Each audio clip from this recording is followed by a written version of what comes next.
Initially, these were all of the Democrats that were interested in being their party's candidate to run against President Trump in 2020. We're starting with a list of 20 people, and obviously we narrowed it down to one, which was Joe Biden. I don't know if you remember how many of these people were actually running, how many names you recognize. Some of them are a little bit more notable than others, but all of these were Democrats that were interested in running for president. So the first thing that has to happen in the presidential campaign process, the presidential election process, is you have to have primary elections. These generally take place January through June in the months leading up to the November presidential election. So in the last presidential election, these started in January 2020. They went through June 2020 in like sort of before the actual presidential election, the general election in November. The goal of a primary election you have to have first before the actual presidential election is to narrow the field of contenders from your party down to one person.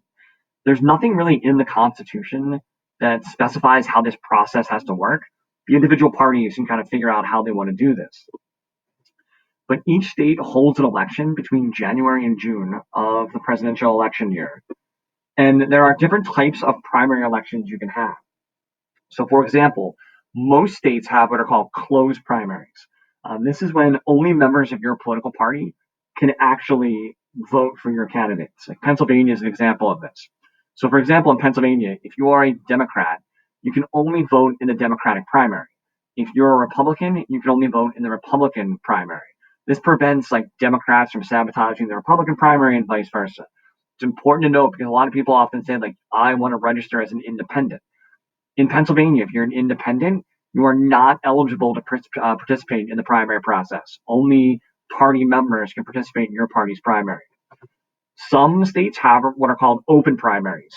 You can only vote in one primary election, and you can choose which one you want to vote in. So if you're a Democrat and you want to vote in the Republican primary, you're allowed to do that, but you're not able to vote then in your own party's primary. Or if you vote in your own party's primary, then you're not eligible to vote in the opposition party's primary. The benefit of states that have open primaries is if you are an independent, you can pick which party's primary you want to vote in. Again, Pennsylvania's closed, we're not open.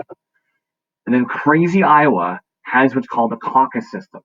This is legitimately an open meeting. Like our primary is like a regular election. You walk in, there's a voting machine, you pull the curtain behind you, and you do like a private vote. A caucus is what the people of Iowa do, where essentially the Democrats in Iowa will meet in gyms and firehouses and libraries throughout their state, and they will actually have like an open meeting where people try to convince each other of who they're going to support as their particular candidate. We'll talk about this in a little bit more detail later. Only Iowa uses that.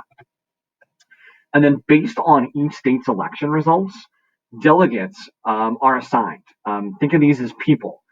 These are people that are going to vote for a particular candidate at the actual party's presidential convention that'll happen later in the summer in July and August.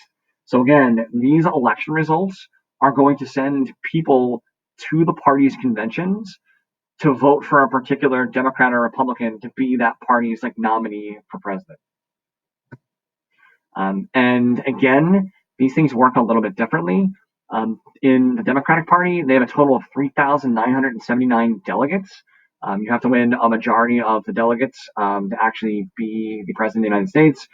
Pennsylvania, just for comparison purposes, is worth 186 delegates for the Democratic Party.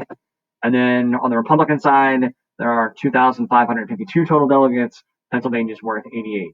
And there are some differences on how the actual primaries are conducted between the parties. This is not in the Constitution. This is completely invented by the political parties, and it's a way that they use to narrow down the field within their party to see which candidate from their party is going to run against the candidate from the other party.